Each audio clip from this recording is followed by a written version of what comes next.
நடிகை மீனா 10 கோடி ரூபாயை 100 கோடி ரூபாயா மாற்றிருக்காங்க.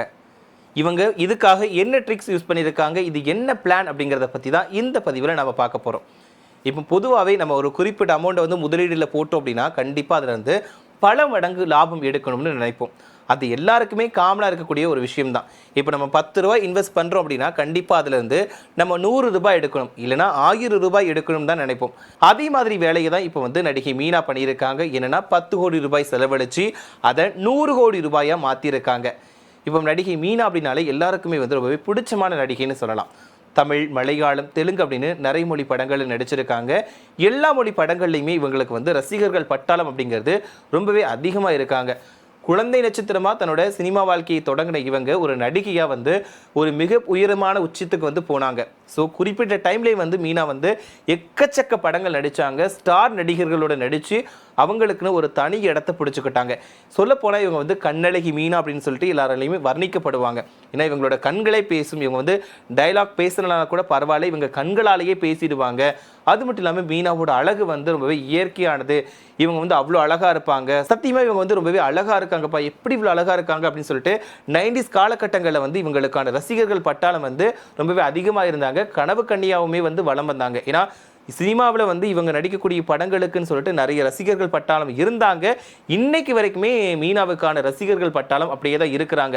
ஆரம்பத்தில் வந்து ரஜினிகாந்த் சார் கூடலாம் இவங்க வந்து குழந்தை நட்சத்திரமாக நடிச்சிருந்தாங்க. பின்னாட்கள் எடுத்துக்கிட்டோன்னா மீனா வந்து ரஜினிகாந்த் சார் கூட வந்து ஜோடியாக நடித்தாங்க. அந்த டைமில் வந்து ரொம்பவே பரபரப்பாக பேசினாங்க. ஒரு குழந்தை நட்சத்திரமாக நடித்த ஒருத்தவங்க வந்து திரும்பவும் அவங்களுக்கு ஜோடியாகவே நடிக்கிறாங்க அப்படின்ன உடனே வந்து அவங்கள பார்க்கறதுக்கு எக்கச்சக்க பேர் வந்து வந்தாங்க. ஸோ ரஜினிகாந்த் சார் கூட சேர்ந்து நிறைய படங்களில் நடிச்சிருக்காங்க. அவங்களுக்கான பேர்மே வந்து ரொம்பவே ஒர்க் அவுட் ஆகிருக்கும். ரஜினி அண்ட் மீனா இவங்களோட ஒர்க் அவுட், இவங்களோட காம்போ அப்படிங்கிறது ரொம்பவே நல்லாயிருக்கும். இவங்களுக்கான வரவேற்புமே அதிக அளவில் கிடச்சிது. சொல்லப்போனால் பிரபு, அதுக்கப்புறமா கமல்ஹாசன், இப்படி எக்கச்சக்க முன்னணி நடிகர்களோட சேர்ந்து வந்து இவங்க வந்து நடிச்சிருக்காங்க. குறிப்பாக அஜித் சார் கூட நடிச்சிருக்காங்க. இப்படி வந்து நிறைய பேரை சொல்லிட்டு போகலாம். எல்லாரு கூடயுமே வந்து முன்னணி நடிகர்கள் கூட நடிச்சிருக்காங்க. நிறைய ஹிட் படங்களை கொடுத்துருக்காங்க. ஸோ இவங்களுக்கான பாடல்களுமே நிறைய இருக்குது. அதாவது இந்த பாட்டு மீனாவுக்கு தான் பொருந்தும், இந்த பாட்டு நடிச்சது மீனாவுக்கு தான் அழகு அப்படின்ற மாதிரி வந்து நிறைய பேர் சொல்லுவாங்க. சொல்லப்போனால் குறிப்பாக வந்து தஞ்சாவூர் மண்ணை எடுத்து அந்த சாங் இருக்குது. அந்த சாங்கில் வந்து மீனாவோட டான்ஸ் வந்து வேறு லெவலில் இருக்கும். குறிப்பிட்ட இடத்துல தான் ஆடிருப்பாங்க. அப்படி பொம்மை போல இருக்காங்கப்பா. இந்த சாங் மீனாவுக்கு மட்டும்தான் பொருந்தும். இந்த பாட்டோட தெலுங்கு விஷனில் வந்துட்டு இவங்க நடிச்சிருந்தாங்க தேவயானி. தேவயானியுமே ரொம்பவே அழகான ஒரு நடிகை தான். அவங்களுமே ஒரு க்யூட்டான நடிகை. இருந்தாலும் இந்த சாங்கில் வந்து மீனாவுக்கு தான் அவ்வளோ செட் ஆகுது. ஏன்னா ஒவ்வொரு வரியிலையும் வர்ணிக்கும் போது, கூந்தலை வர்ணிக்கும் போதாக இருக்கட்டும், இமைகளை வர்ணிக்கும் போதாக இருக்கட்டும், நெத்தியை வர்ணிக்கும் போதாக இருக்கட்டும், ஸோ அவங்களோட முக அமைப்பை வர்ணிக்கதாக இருக்கட்டும், இது எல்லாமே வந்து இவங்களுக்கு மட்டும்தான் பொருந்தும். ஏன்னா ஒவ்வொரு மண்ணை எடுத்து ஒவ்வொரு விஷயத்தை செஞ்சாங்க அப்படிங்கும்போது மீனா வந்து ஒவ்வொரு ஆங்கிளில் வந்து காட்டுவாங்க. ஸோ அதெல்லாம் வந்து இவங்களுக்கு தான்ப்பா இந்த சாங்கே. அதுவும் அவங்க டான்ஸ் ஆடுற விதம், அது பொம்மை மாதிரி ஆடுற விதம், தஞ்சாவூர் தலையாட்டி பொம்மை மாதிரி அவங்க தலை அசைக்கிற விதம், இது எல்லாமே நல்லா இருந்துச்சு அப்படின்ற மாதிரி தூக்கி வச்சு கொண்டாடினாங்க. ஏன்னா அந்தளவுக்கு வந்து நல்லாவே செட் ஆகிருக்கும் மீனாவுக்கு இந்த சாங். அதே மாதிரி இவங்க பேரை வச்சுமே நிறைய சாங்ஸ் வந்திருக்கு. ஸோ எல்லாமே வந்து மீனா வந்து அவ்வளோ அழகாக இருப்பாங்கப்பா. ஸோ அவங்கள வந்து வர்ணிக்கிறதுல தப்பே கிடையாது அப்படின்ற மாதிரி தான் சொன்னாங்க. ஸோ இவங்களுக்கு வந்து கல்யாணமாகி ஒரு குழந்தை இருக்காங்க. அவங்களுமே வந்து விஜய் கூட இந்த தெரி படத்தில் நடிச்சிருந்தாங்க. ஸோ இவங்களுமே அடுத்தடுத்து படங்கள் நடிச்சிட்டு இருக்காங்க. ஸோ இப்படி இருக்கக்கூடிய நிலையில் மீனாவுக்கு வந்து ஒரு கஷ்டமான விஷயம் நடந்துச்சு. யாருமே எதிர்பார்க்காத நேரத்தில் அவங்களோட கணவர் வந்து இறந்து போயிட்டாங்க. ஸோ இது வந்து அவங்களுக்கு பெரிய அதிர்ச்சியாக இருந்துச்சு. ஸோ அதுலேருந்து மீண்டு வந்து இப்போ வந்து அடுத்தடுத்து படங்களில் நடிச்சுட்டு வந்துட்டு இருக்காங்க. மலையாளம் அப்புறம் தமிழ் இந்த 2 மொழி படங்களையுமே அதிகமாக நடிச்சுட்டு தான் வந்துட்டு இருக்காங்க. இன்னைக்கு வரைக்கும் மீனாவுக்கான ஆதரவு அப்படிங்கிறது அதிகமாக தான் இருக்குது. இப்போது எல்லாருக்குமே தெரிஞ்ச விஷயம், மூக்குத்தி அம்மன் 2க்காக எல்லாருமே காத்துட்டு இருக்காங்க. அந்த படத்தோட பூஜையில் வந்து மீனா கலந்துக்கிட்டாங்க. அப்போ வந்து மீனா வந்து இவங்க கிட்ட வந்து ஈட்டியை கொடுத்தாங்க, அதாவது அந்த சூலாயுதத்தை வந்து கொடுத்தாங்க. அப்போ எல்லாரும் சொன்னாங்க, ஏன்பா நயன்தாராவை வந்துட்டு அதில் நீங்கள் வந்து ஒரு அம்மனாக போடுறீங்க, எங்களோட அம்மன் இருக்காங்க, 90s அம்மன் இருக்காங்க, அவங்களுக்கு நீங்கள் அந்த கேரக்டர் கொடுத்துருக்கலாம். அந்த நயன்தாராவை விட எங்களுக்கு வந்து மீனாவுக்கு தான் செட் ஆவாங்க அம்மன் கேரக்டர் அப்படிங்கிறது. அதனால் நயன்தாரா வேண்டாம்ப்பா, நீங்கள் வந்து மீனாவே நடிக்க வைங்க, அதை நாங்கள் ரசித்து பார்த்துப்போம் அப்படின்ற மாதிரிலாம் சொன்னாங்க. அது மட்டும் இல்லாமல் அவங்களுக்கு தான் தெய்வீக முகம் இருக்குது. அவங்களோட சிரிப்பு, அவங்களோட கண்கள் எல்லாமே வந்து அம்மன் மாதிரியே இருக்கும். அதனால் வந்து அம்மனாவே நீங்கள் அவங்கள அவங்கள வர்ணிங்கப்பா, தேவையே இல்லாமல் நீங்கள் நயன்தாரா கிட்ட அந்த கேரக்டர் கொடுக்காதீங்க அப்படின்ற மாதிரி சொன்னாங்க. ஏன்னா யாருமே எதிர்பார்த்துருக்க மாட்டாங்க மீனா வந்து அந்த நிகழ்ச்சிக்கு வருவாங்க அப்படின்னு எதிர்பார்த்துருக்க மாட்டாங்க. ஆனால் மீனா வந்தாங்க. ஸோ அந்த டைமில் வந்து நீங்கள் பார்த்தாலே தெரியும் யாருக்கு அந்த கேரக்டர் வந்து செட் ஆகும்னு. தயவு செஞ்சு நீங்கள் மீனாவுக்கே அந்த கேரக்டர் கொடுங்க அப்படின்னு சொல்லியிருந்தாங்க. நயன்தாராவுமே வந்து மூக்குத்தி அம்மன் 1ஆம் பக்கத்தில் வந்து நல்லா தான் பண்ணியிருந்தாங்க. இப்போ ஆரம்பத்தில் வந்து நயன்தாரா வந்து அம்மன் கேரக்டர் பண்ணுறாங்கன்னு சொன்ன உடனே வந்து இவங்களுக்குலாம் செட் ஆகுமான்னு தான் யோசிச்சாங்க. ஆனால் எல்லாருமே அக்செப்ட் பண்ணிக்கிட்டாங்க. இப்போ பரவாயில்லப்பா, நயன்தாரா வந்து அவங்களுக்கு கொடுத்த கேரக்டரை நல்லாவே பண்ணியிருக்காங்கன்னு சொன்னாங்க. பட் இருந்தாலும் மீனாவை பார்த்த உடனே வந்து 90s கிட்ஸ்களுக்கு எல்லாத்துக்குமே மீனாவை அம்மனா பார்த்த மாதிரி ஞாபகம் வந்துடுச்சு. ஏன்னா மீனா வந்து அம்மன் கதாபாத்திரம் கொடுத்தாங்கன்னா அப்படி சாந்தமாகவும் இருப்பாங்க, அப்படி ஆக்ரோஷமாகவும் மாறிடுவாங்க. ஸோ எந்த டைமில் எப்படி இருப்பாங்கன்னு தெரியாது, அந்த அளவுக்கு வந்து ஒரு அம்மன் மாதிரியே இருப்பாங்க. சொல்ல போனால் 90s கிட்ஸ்களுக்கு வந்து அம்மன் நினைச்ச காலங்களுமே இருக்குது. மீனா தான் அம்மன்பா அப்படின்னு நினைச்ச நாட்களுமே இருக்குது. ஏன்னா அந்த அளவுக்கு வந்து பாளையத்தம்மன், படைவீட்டம்மன் சொல்லிட்டு நிறைய படங்களில் வந்து அம்மன் கதாபாத்திரத்தில் வந்து மிரட்டி இருப்பாங்க மீனா.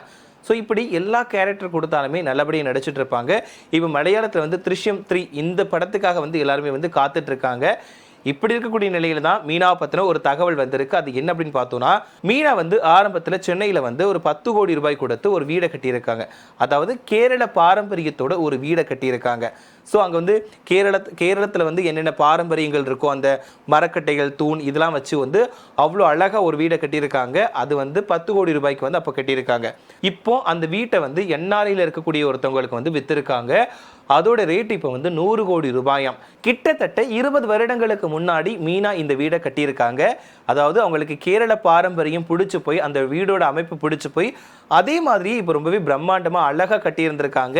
ஏன்னா அவங்க வாழ்கிறதுக்காக அவ்வளோ ஆசைப்பட்டு கட்டியிருக்காங்க. ஸோ எல்லாமே தேவையான விஷயங்கள் பிரம்மாண்டமாக ரொம்பவே அந்த ஒரு ஸ்டைல் லுக்கோடு கட்டியிருந்திருக்காங்க. ஸோ இப்போ வந்து எதுக்காக விற்கிறாங்கன்னு தெரியல. ஏன்னா இந்த வீட்டில் தான் வந்து அவங்களோட கணவர் அவங்களோட பொண்ணு கூட வந்து சந்தோஷமாக வாழ்ந்திருக்காங்க. இப்போ என்ஆர்ஐயில் இருக்கக்கூடிய ஒருத்தவங்களுக்கு வந்து இந்த வீடை விற்றுருக்காங்க. ஸோ இது வந்து அப்போ வந்து வீடு கட்டுறப்போ 10 கோடி ரூபாய், இப்போ வந்து 100 கோடி ரூபாய்க்கு விற்கிறாங்களாம். ஸோ இதுதான் வந்து இப்போ இணையதளத்தில் வந்து ரொம்பவே பரபரப்பாக பேசப்படுது. இல்லைன்னா அதாவது எல்லாருமே சொல்லி கொஞ்சம் கான்ட்ரவர்சி கிரியேட் பண்ணுறதுக்காக சொல்கிறாங்கன்னு தெரியல. 10 கோடி ரூபாய் வந்து முதலீடு போட்டாங்கப்பா, இப்போ வந்து 100 கோடி ரூபாய் எடுத்திருக்காங்க. ஸோ இது வந்து இதே ஃபாலோ பண்ணுங்க எல்லாரும் அப்படின்ற மாதிரி வந்து சொல்கிறாங்க. ஏன்னா இப்போ எல்லாருக்குமே இருக்கக்கூடிய ஒரு விஷயம், நம்ம ஒரு விஷயத்தில் வந்து ஒரு குறிப்பிட்ட அமௌண்ட் நம்ம முதலீடு போடுறோம் அப்படின்னா அது அப்படியே நம்ம எடுக்கணும்னு நினைப்போம். அதாவது அந்த அமௌண்ட்டை விட கூடுதல் பல மடங்கு. இப்போ ஒரு 10 ரூபா போட்டு 10,000 ரூபாய் எடுக்கணும்னு தான் நம்ம நினைப்போமே தவிர அதை விட கம்மியாக எடுக்கணும்னு நினைக்க மாட்டோம். ஸோ இது வந்து அந்த டைமில் 10 கோடி ரூபாய்க்கு வீடு கட்டியிருக்காங்க. இப்போ வந்து 100 கோடி ரூபாய்க்கு அதை விற்றுருக்காங்க. ஸோ அது அவங்க கஷ்டத்துக்காக விற்றாங்களா இல்லாட்டா வேறு ஏதாவது விஷயத்துக்காக விற்றாங்களா அப்படிங்கிறது தெரியல. இந்த மாதிரி தான் தகவல் வந்துகிட்டு இருக்கு.